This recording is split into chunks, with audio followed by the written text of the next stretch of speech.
physics video. Yay!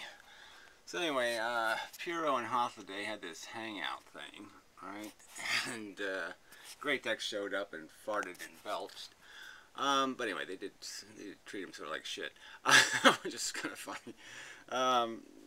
So anyway, so they did some physics here in the middle. At the beginning, it was just this economic thing, and Pyrrho's a big defender of this, employees owning it. We've already had this discussion. As soon as you create owners, you're out of the game. Okay, owner psychology. You might as well just create vampires. I mean, as soon as I'm an owner of something, I'm going to start thinking in my personal interest. And, I want extra days off, and I want this, and I want that. I mean, it just doesn't work. You can't have unions, you can't have owners, you can't have any of that bullshit. You got to have consumers and workers, and they got to, when you're a consumer, you have to be voting for the workers, keep them under control. And when you're a worker, you have to be voting against the consumers and keep them under control, that kind of thing. You got to split it in half. You got to recognize that there are two voters, your two interests. You're a working person and you're a consumer, and both of those people have an interest, and both of those interests have to be represented. But we don't need no fucking owners. That part's true, but we don't need no owners. Employee owners, frog owners, alien owners. We just don't need no fucking owners. Anyway. So, on to the physics part. So the physics part started up here, and it was just this tedious pile of mumbo-jumbo. Just phantasmagorical crap all the way through. Just absolute crap. Bullshit all over the place. So, at least Holiday, at least on the field theory, he just kind of does make the argument. What do you mean field? Field of what? Made out of what? What's your medium for your field? What's your mechanism? Yeah, it's just this stupid word, right? You might as well just say the unknown variable, because it's just a made up. Well, we don't know what it is, so we'll just say it's the made up thing, but we call it a field instead. But it's just a made up thing. So anyway, so eventually towards the end here, they do get to my brilliant theory, and they have to make some concessions to it, but nothing specific, of course, nothing specific enough.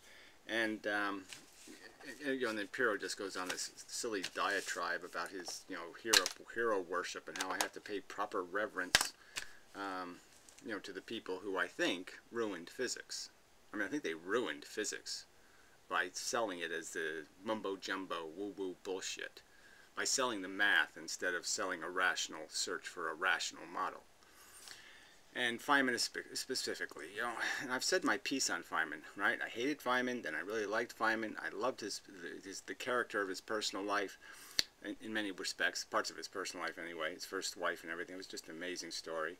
And I liked him as a person, okay? But I'm just saying, as a physicist, as a lecturer, okay, this crap might have gone over for the masses, but it was really bad lecturing. It was a really bad explanation of the science, okay? He was dishonest to the truth to make it publicly consumable, and it wasn't even publicly consumable, which is the irony. So he compromised it to make it more consumable to the, somewhat industrially capable, but it was just a deception. It was just not, it wasn't the truth, and that's just bullshit. Physics is too important to be fluffing over, to start talking about giraffes reaching for leaves and stretching their necks. And that's essentially what he was talking. He was talking pretty much bullshit, and he should just called himself on it. And that's my accusation. If that's too much of an accusation to make, well, fuck you.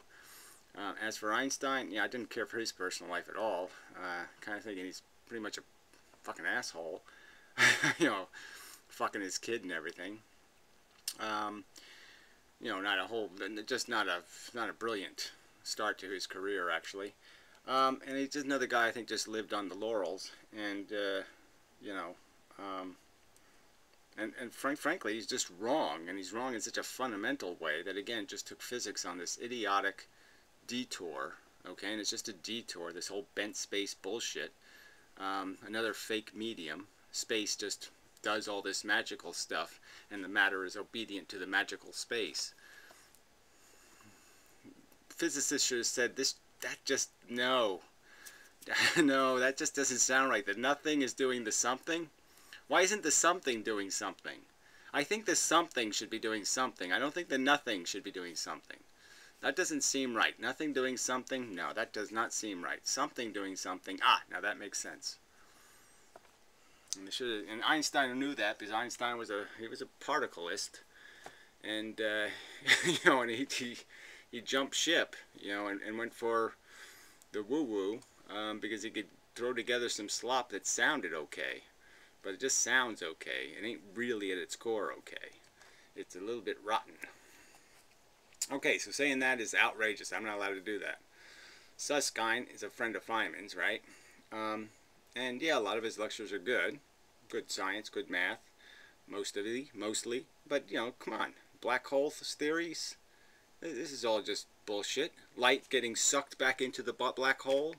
Where's your evidence of that? Where's your evidence that any light ever tried to get out of the black hole? No evidence, nothing. Light's moving the speed of light. Do I have to tell people that? That it can't slow down and stop and then go backwards? Yeah, I can't do that. And number two, light's not going to be affected by gravity.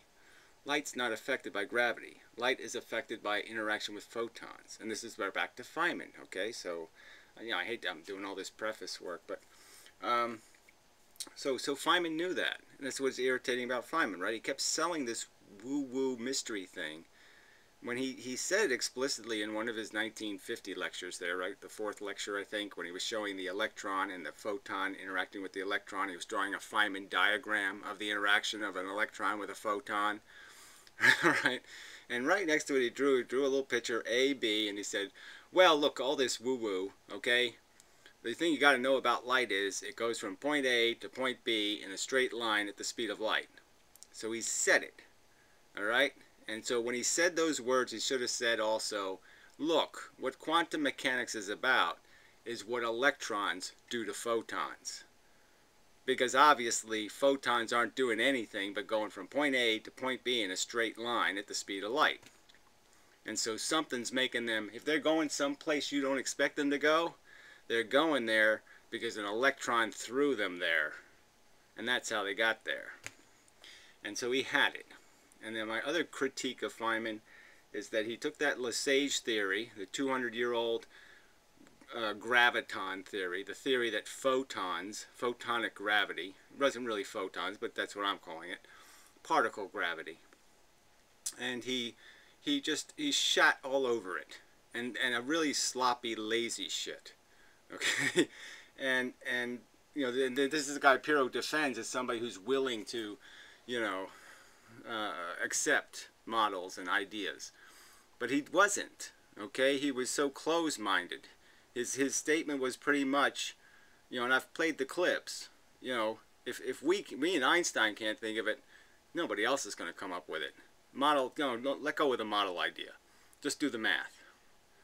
All right, and the problem with the Lesage thing for him was it was a model, and he didn't like it. All right, and he annihilated it for complete bullshit reasons. Any physicist, a physicist should have known. Light doesn't fill voids. Light is moves in a straight line, as he knew. And so it doesn't go around corners and fill voids of pressure. Number two, pool table, kinetics. Okay, he knew more than anybody else, right? Feynman knew more than anybody else that electrons were essentially filters. That some light went right past them, right through them. They didn't even, I don't care. And some photons banged into them. They were stopped immediately. So that substances could be opaque to different frequencies of photons. That somehow this was important. That somehow these electrons were filtering photons. So he couldn't understand that there could be a photon that could be filtered by no electron. And that kinetically it can't be subdivided. It can only change, it can only exchange directional information. He couldn't understand that when, you know, physicists, classically a physicist is always going to be running the pool table in their brain. You know, the frictionless pool table. And always trying to get a grasp of that idea. I think that would be the first, at least it was my first understanding of physics. was the frictionless world, and just understanding infinite movement. You know, that something will vibrate forever, theoretically, until that vibration is consumed by some parallel vibration. Something moves exactly the same way, and the two end up blending into each other to create some new manifestation. You know, but it's always, it's like I could, if the world was dead quiet, and I just banged my hand on this desk, just did this, that sound, that vibration, that energy goes right through the earth, and it could be heard theoretically in China, in Fiji. I mean, that's the reality of this energy. It doesn't stop. It doesn't go. It's always moving, and it's all about and what makes it detectable is directionality, and directionality can be lost when there's enough chaos, enough pool balls bang into each other, and you can have you can create a pattern in those pool balls. You can get them all to be swirling around, and then you interject an eccentricity in, and it'll break that entire pattern eventually. It'll go through that entire system, and it will create chaos in that system. I mean, these are things physicists would think of. And I'm just saying the fact that Feynman would discount the photon theory of gravity for something idiotic like heat or friction, when he could understand that, oh yes, in a world where things are just exchanging direction, there is no friction. There is no such thing as momentum. These things aren't elements that carry with them energy. They are energy. And I'm just saying, he got lazy, and he was selling too hard an idea that was too incomplete, and he was too satisfied with that incompleteness. Just like this guy. This guy wants an incomplete theory because it gives him room for the three bears and Goldilocks and Little Red Riding Hood. He can put all his little fantasy characters into this reality, okay, if he leaves physics incomplete. And I think Feynman was comfortable with that because he was considered the wizard. He was the Wizard of Oz. And he didn't want the curtain pulled back. And he had no interest, let's put it that way. He had no interest in the deception being revealed for just a bunch of hoo-hoo, all this quantum crap. There was no quantum crap. There was interactions between electrons and photons. And Feynman was always talking about the jiggling, right? He was always talking about the jiggling, right? The obvious wave being created by the jiggle of the electron. And he would talk about the photon jiggling the electron. But he didn't talk enough about the electron jiggling the photon as it goes out. So anyway, so that's probably enough of a preface. So let's play some of this crap, and look, Pyrrho's just being an asshole. I mean, he's being very unscientific in the first place, right? He's going to get all wet pantied because I'm not showing proper respect to theories I intend to destroy because I think they're not true. I think they're caustic to rational physics, and so yeah, I'm a little bit aggressive. And I think I kind of have to be. You can't blend Einstein bent space crap into a materialistic view of the universe. You can't bend his general art special relativity theories into rational dynamics. It's not blendable. It's not repairable. It's fundamentally wrong. And I think when you're saying somebody's fundamentally wrong, you got to be a little aggressive about it. There is this location, it is an electron, that's why we see multiple electrons, that's why it's copied. That's not even their problem. Their issue is like, okay, we accept that, we want to see that the electron is really the same as the proton as well. You know, they want to see that there really is one thing and it's a quark, and all its different modes create the different things in the same way that all the stuff we... Yeah, they want, right. So this is all you people keep talking about is what you want physics to be, rather than what, let's make a rational model. See is from just, a few dozen elements. That's what they want to see. He's trying to say, like, everything's a photon, right? Yeah, no, and I agree with that idea. His whole little bit, it's very much a poem to me. Yeah, right. You know, what the hell is that, right? I mean, I couldn't be more explicit in it. And yes, I'm metaphoring it to a school of fish, but that's no different than Einstein metaphoring curved fabric in space. All right, so there's no poetry here whatsoever. I don't know how could he even say it's like a poem. I'm talking about explicit particles and explicit Newtonian dynamics. Okay, and there's no poem here. There's no mushy vagueness. The whole point is to be quite explicit, to understand everything as explicit. What's the word? Discrete matter, stuff, energy, discrete energy with discrete functions. But as a poem, I would agree with it, like his idea that, hey, everything must really be moving at light speed, but it's going in a circle, so it looks like it's not. That's pretty much what I think. When you you know, I mean, you know, go and listen to the rest of this video and then see if you can find the part where he thinks something like that. He thinks that photons in the two-slit experiment, for example, fly all the way to Saturn, because it's a possibility, fly all the way to Saturn, bounce off of Saturn, and they're not moving the speed of light anymore. Somehow time has been suspended, so they can bounce it all over the whole universe, then they come all the way back here, and then they bounce through the slit. He thinks that's taking place. Yet he'll say something like, well, yeah, that makes sense to me. They're caught in patterns, and they're still moving the speed of light, and energy is matter, and oh yeah, that makes sense. Well, the two theories, the two statements, Pyrrho, can't make sense. So you're just talking out of both of your orifices, and I can't tell which one's closer to something called a brain. have E equals MC squared, yeah, everything's still energy somehow. It's just wrapped up in some little, you know. Yeah. The problem I have with him is that he wants to call Feynman an asshole and ignore all. Yeah, so that's his problem. His problem is he doesn't like my personality. Oh, shit. How scientific. And I've explained my reasons to be mad at Feynman, okay? And they're not personal reasons, okay? They're reasons to do with the fact that, look, he shouldn't have been doing public lectures talking about surfaces of the glass when he was doing math that approximated the interior of the glass, right? So he was talking as if, well, look, all you need to know is we think about it conceptually as surfaces, but all he was really talking about is, you know, that's the top and bottom of a container, and the container's full of all the real deal. The real deal is the stuff in the container, okay, not the surfaces of the container. Yes, you can define the substance of the activity by putting it in a container, but you have to recognize that the activity is happening in the container, not on the surfaces of the container. And I'm just saying that was a fundamental distortion.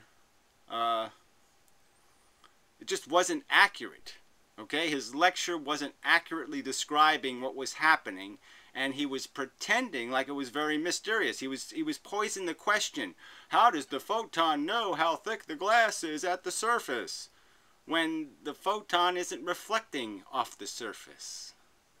You see, I mean, that's just, you know, that's a pretty thick deception. And it deserves to be pointed out that that's probably not the way to be doing physics. All the mathematics that describes that situation, which is like, no, dude, you've got to acknowledge the mathematics. I don't have to acknowledge a lot of mathematics, okay? Especially mathematics like Feynman concedes. He even talks about it earlier in this video, you know, the whole wheel turning thing. And all Feynman's doing with that wheel turning thing is saying, yeah, it doesn't matter. The pattern's always the same. So it doesn't matter how many times the thing goes around and around and around. It doesn't matter how long the distance gets, right? So the time thing has to do with distance. And what Feynman was saying quite overtly is this math doesn't have anything to do with distance. It just has to do with the pattern, because the pattern duplicates itself over the distance. It's always the same pattern. The waveform is always the same waveform.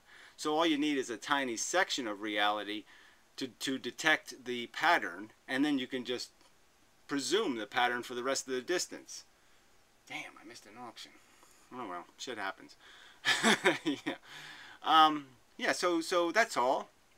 Feynman's basically saying it, but again, he's not saying it explicitly. So again, it's this deception. of this situation by your predecessors and stand on their shoulders. And if you don't do that, then well, again, I am doing that in the sense that I'm saying you fuckers have been maligning Newton, okay, forever. All you fucking modern physicists keep taking a shit on Newton. Newton was 10 times the man of any of us. Newton was an amazing fucking human being.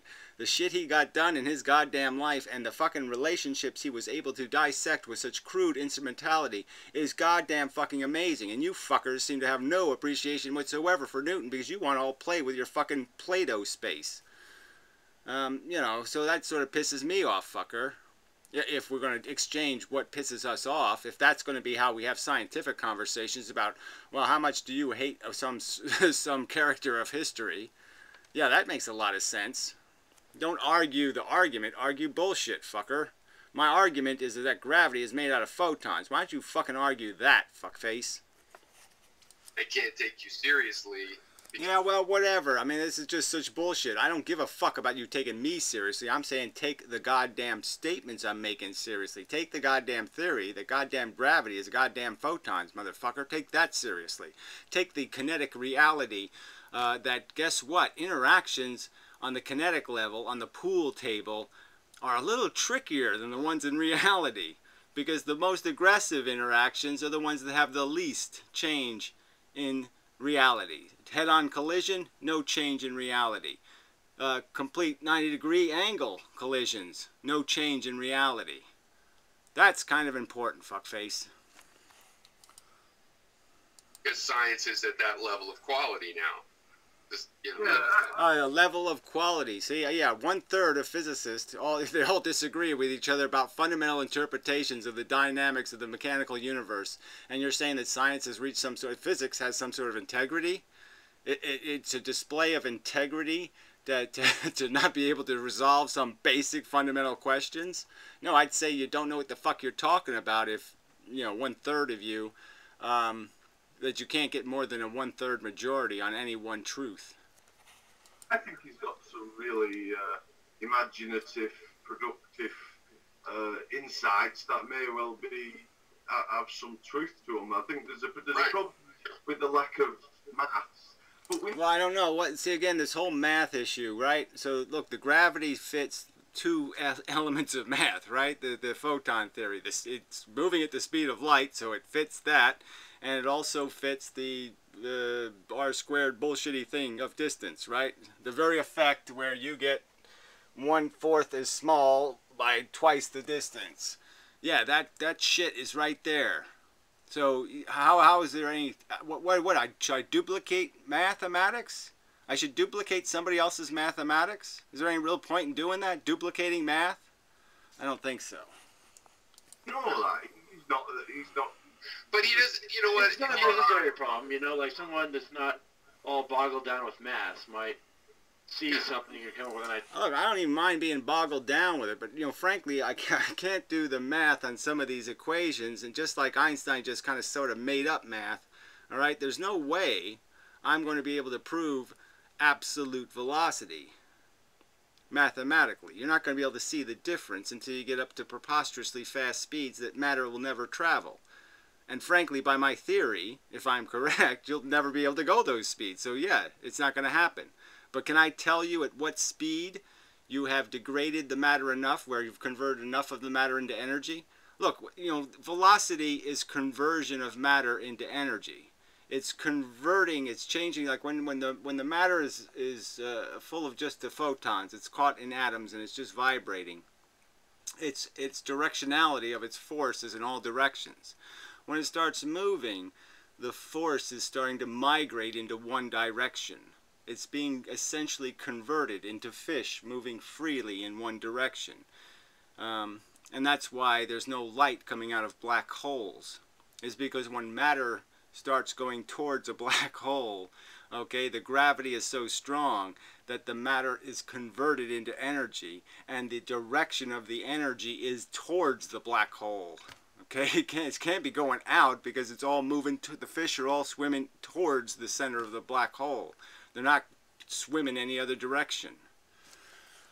idea that those of us that are like so constrained by the math. Yeah, no, it's some little philosophical truth, but you know, frankly, it pisses me off enough. Yeah, whatever. Yeah, frankly, it pisses you off enough that you'll just malign me, my theory, the fact that it does answer things like time dilation and all this other stuff. You're just going to pretend it doesn't do any of that shit because of some personal crap.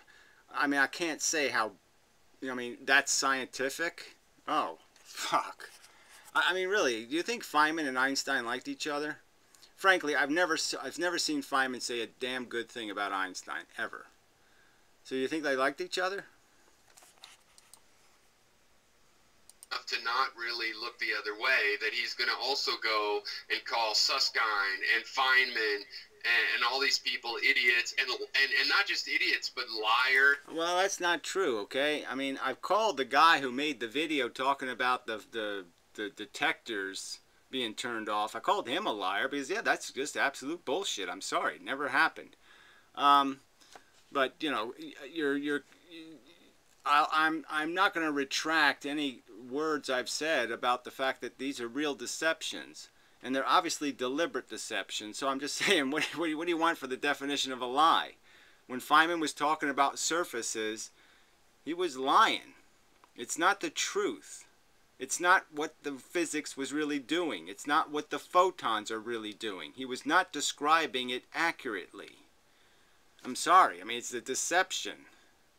You know, he knew it wasn't accurate, and he did it anyway. What do you call that?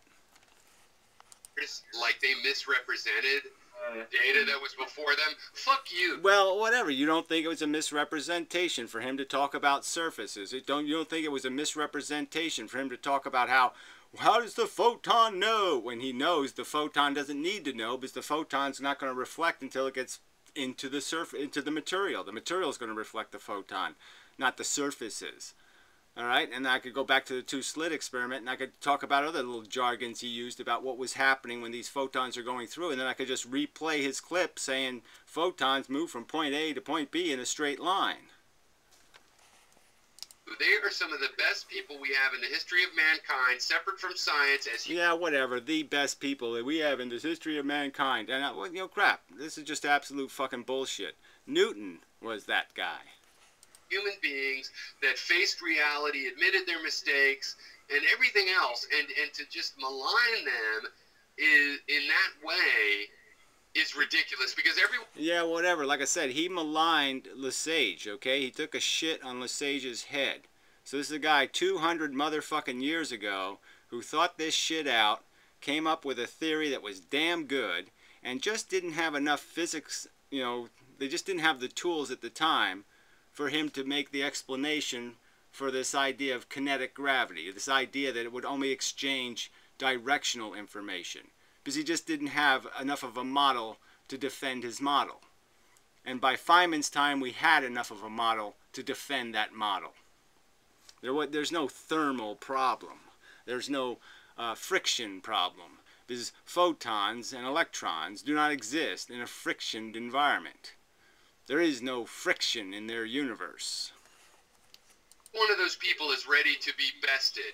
Every one of them knows that some young kid... Well, I'm sorry. I can play a clip of Susskind pretty much maligning people who email him. I can play... certainly I can play Feynman basically saying, oh, look, you know, they thought about models, and he drew the model on, he drew Lesage's model on the board, and he says, the problem with it doesn't work. That's what he did to it, right? And he just basically said, don't bother trying to do models. We can't do it. We're really smart. We can't do it. That was his fucking attitude, and it was a bullshit attitude for a scientist. 100 years later is going to blow their theory out of the water. They assumed that. By the time Einstein was around, they knew that. They were working... Oh, yeah, whatever. Like I said, you people are just so stuck with this crap. Like I said, nobody can even say anything, and you people are saying, quantum mechanics is the most proven theory in the history of mankind. It's more proven than penis love. I mean, it's just bullshit. I mean, you're just so full of shit. And that's the opposition. So, yeah, people are going to get a little hostile coming at this crap because you people are so in love with your icons. You guys so got the jeebus, the quantum jeebus up your ass, okay, that you won't indulge even in a conversation that might demonstrate that your jeebus is a myth. Your quantum Jeebus. On it, and they were training students and hoping they would do that. So fuck him for saying that they're liars. Yeah, well, fuck you. Okay, they did deceive, and their theory is crap. I'm sorry, it's just crap, and I'm gonna prove it. And you know, so everybody in the future, after I'm long dead, and people finally concede Gary was right, go find Pyrrho's grave and piss on it, please. It's just a fucking fad. That's not acceptable. That's too far. You've said this before. Why do you get so annoyed? Okay, we have kids in the house. I'm not supposed to cuss so much. I want to ask about Hathaway's toy. When he was running around his apartment, he had this... Wow, this part's kind of boring. So anyway, I don't know if there's any more physics here or not. I really don't think there's any more related to my theory. Let's just jump ahead a little, see. One of them knows that some young kid 200 years later is going to blow their theory out of the water. They assumed that by the time. Yeah, whatever. Where is that assumption built into the current conversation in physics? They're all talking with such arrogance. Okay, now they got this quantum field theory, and they're just so arrogant and so obnoxious about it. So don't tell me that these physicists are these open-minded. Yeah, we're really looking for a model really hard. We're really trying to find the Feynman core here. No, we just have a bunch of slop so far. You know, we have some math that works, but we don't have anything. We don't have a coherent model. We just have a bunch of made-up forces. And now we have quantum forces. We have quantum magic, quantum this, quantum that. We have this whole wave theory of light that has absolutely no evidence for it. Not one shred of real hard evidence. You know, you just sit there and put the gun in the quantum's hands, and it don't got no fucking hands, fucker. Time Einstein was around, they knew that. They were working on it, and they were training students and hoping they would do that. So fuck him. Yeah, well, you can keep saying shit like that, but I'm just saying these proofs are so thin. Okay, I mean, you know, it's like even the Einstein thing when it comes to the lensing thing, right? They put all of this energy into this idea that, oh, if we find lensing, that somehow that'll prove Einstein's entire theory of special relativity, or general relativity. And, you know, it's just a preposterous over-exaggeration. Lensing could be predicted by a lot of rational ways of interpreting what happens around suns, especially, you know, bodies that are actually producing energy and have a whole corona around them. Yeah, it seems pretty obvious that if photons are going to travel through electrons, that they're going to get bent. For saying they're liars, it's just a fucking fad. That's not acceptable. That's too far. Well, I'm sorry, it's not acceptable for people to talk about you know, matter traveling the speed of light. That's not acceptable. No evidence you can push matter anywhere near the speed of light, anywhere close to the speed of light. And by my theory, right, I'm basically saying that if you're going half the speed of light, that means half the fish in the school have now changed doing patterns and are now moving in one direction somewhere else. And that's just going to break the mechanics of a system. It's no longer going to be matter anymore. It's going to fall apart. Yes, you've said this before. Why do you get so annoyed? Okay, we have kids in the house. I'm not supposed to cuss so much. I don't know how I ended up backward. I'm consciously accepting that this is the kind of thing to show some anger about. But it's not a huge deal. And I mean, I know that they're somewhat of my heroes and there's hero worship, and I can't expect other people to feel the same Well, apparently you do expect it. And so this is all just such rubbish. way about the people I respect. But I can still continue to respect them and go, look, they're not perfect, but the reasons I respect them are totally in contradiction to maligning them this way. Well, I'm sorry. I'm just saying that, you know, Newton put people on a path, and ever since Newton, okay, and that silly two-slit experiment, physics has been wandering down, you know, whatever, Red Riding Hood Road, okay, fantasy land. And they've been doing it maligning Newton, which, like I said, I could get pissed off for as a Newton fan. If you have a better theory than Feynman, if Feynman was around, he'd be one of the main people wanting to hear it if it really was. Yeah, whatever. If it really what? Like I said, I could just show you the video tape of him sitting there maligning the Lesage theory, ripping it a new asshole on based on two properties, heat and friction, that I can demonstrate to be absolutely bogus if you really understand physics. I mean, if you know something about physics, okay, there's no reason to think that a photon splits in half and turns into some kind of energy, because it already is energy. And so all you have to do is say, look, if the gravity doesn't get eaten by the electrons, if it's invisible to the electrons in the sense like other things, it doesn't get absorbed, it just travels through and changes direction, information, then what's the problem? Oh, that's right, there is no problem. No heat problem. Was better. And to say otherwise is kind of like, well, you know, that's too far and unnecessary, and it just shows that you're... Well, I'm sorry. I know another part of this is look who I am. Look how I'm sorry, but physicists are going to be humiliated. I'm going to humiliate physicists because I'm going to demonstrate that they're doing such a bad job that somebody like me, just doing just a little bit of thinking for 4 fucking years about this quantum crapola, all right, and with no degrees, no intensive understanding, okay, yeah, I found it. And you know, that shouldn't happen. I mean, if physicists knew what the fuck they were doing, I shouldn't be able to just walk into their race car and, you know, win the fucking race. It just shouldn't fucking goddamn happen. Theory doesn't have the kind of backing that it needs to actually... Backing? What does that even mean? I'm sorry. I mean, what did Einstein in his patent office have as backing? He didn't have anything, right? But what Einstein did have is a wide open field, right? There was no Einstein in Einstein's way. This is another reason why I'm pissed off, right? Because you assholes are going to stick Feynman and Einstein and Susskind in my fucking way. You're telling me I have to go through them. Okay? And that's the problem. Einstein had the open field. Nobody had a theory, so he could just throw his little, well, gravity's bent, kind of funny theory out there, and everybody just would eat it up. But it was garbage they were eating. I mean, Einstein was, you know, E equals mc squared even. You could almost say to yourself, wait a minute, you needed Einstein for that one? I mean, we sort of knew that, didn't we? Confront people like Bohr or Feynman. But on the other hand, I do believe there's some grains of truth. Like I said, I think some of his... Some grains of truth. Really, I want you to piss some grains of urine on this fucking guy's grave.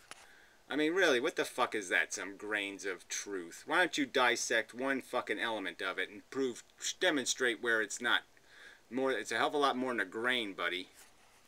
Interpretation. It's just kind of poetical. He's got a poetical kind of side. No, what's poetical is your fucking spooky action at a distance. Now that's poetical, okay? You're fucking, you know, you're interlaced and interwoven, and you know, your magical photons that can feel each other's love across the galaxy. Yeah, that's fucking poetical bullshit. It's that it's okay as far as poetry goes, but if you really want to get down to it, no, it's not going to cut the mustard. Well, whatever. It's going to cut it, and it's going to cut it so well that you're going to have a lot of piss in your head, buddy.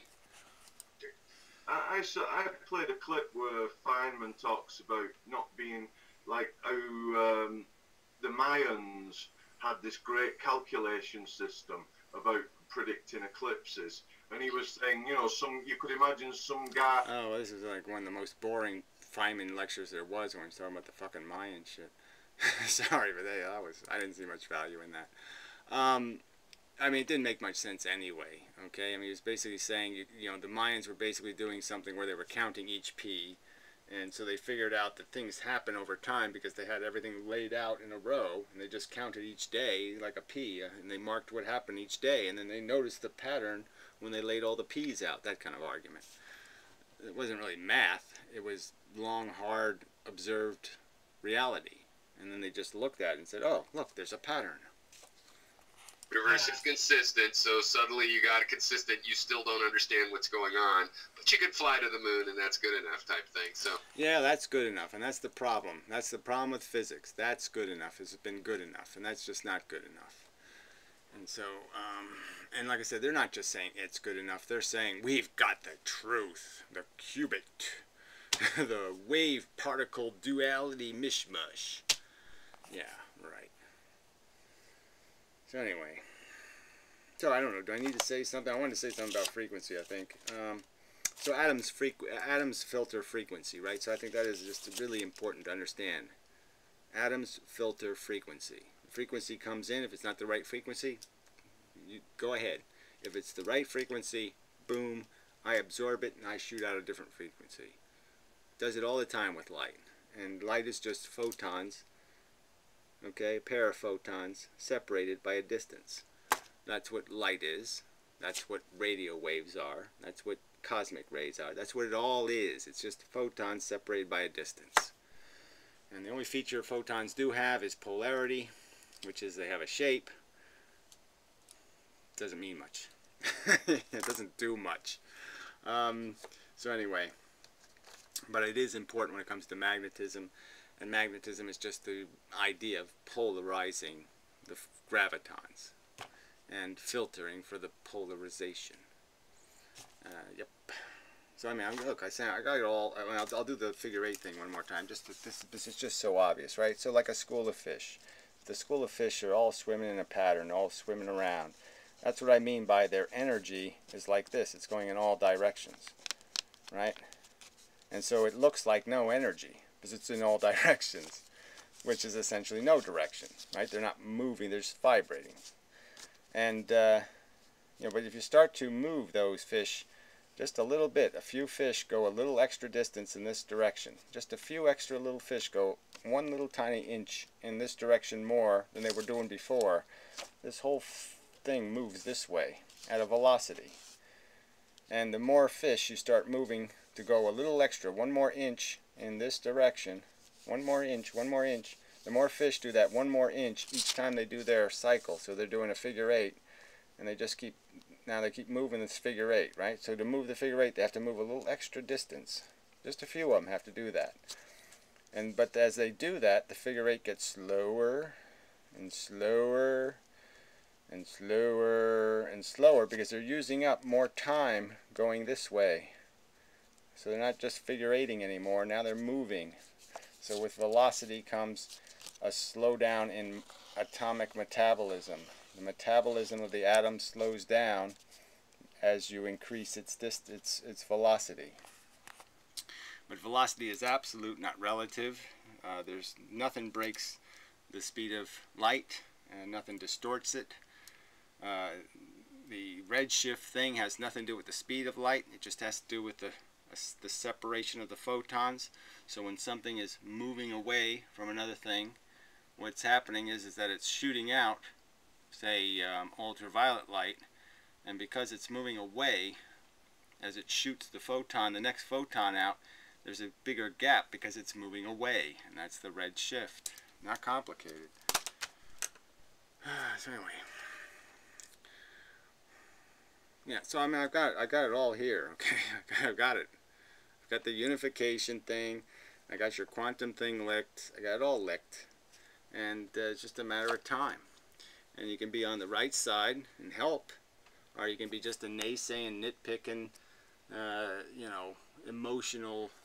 Oh, you're insulting my icons. You can't do that. My God, my Jeebus theory. You know, you're just like you know, the hostility that Darwin got for threatening the religions. You know, with this evolution thing. It's the same scenario. I'm going to get this heat no matter what. Because, yeah, this just threatens all your phantasmagorical notions. I'm just going to do it more overtly and put the blame where it belongs. This should be where we already were. Like I said, this Lesage guy, I mean, I thought of this, but he thought of it before me. He did. Same idea, basically, except he didn't I mean, I thought of it based on a kinetic model, and he probably thought of it just as a pressure model, you know, that just made sense to have pressure. So I thought of it from the baseline, and then realized the pressure thing matches. But he did it 200 years ago. This is the model we already should have done this school of fish thing. I mean, if you look at the Lesage drawings, you can almost see the school of fish in it. Because it's all these little lines, you know, all the little graviton lines. So it's like already there. You can already get the impression of it. Stuff is just getting pushed around. There are no forces. There's just push.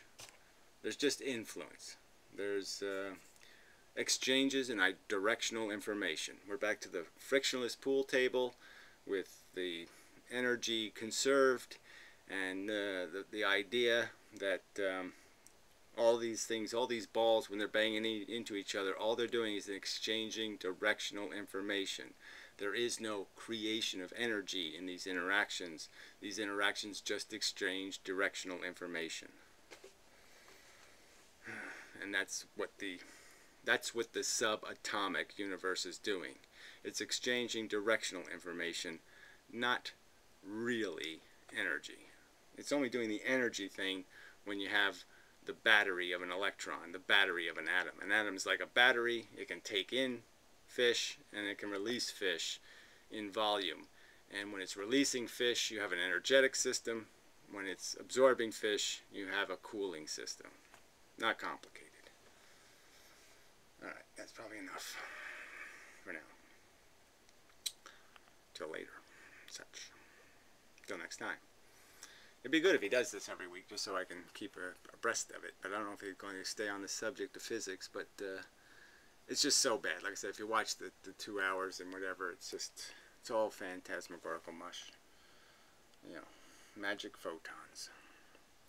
It's just ironic, right? Because photons, you know, my truth is that photons are they are as simple as I wish Feynman would have pointed out more often. They're the simplest thing. They're just doing one single thing. Point A, point B, speed of light. No magic. No wave. None of that stuff. The wave happens when you compress a whole bunch of them into a little ball, and that little ball goes bouncing around. Now you have a wave.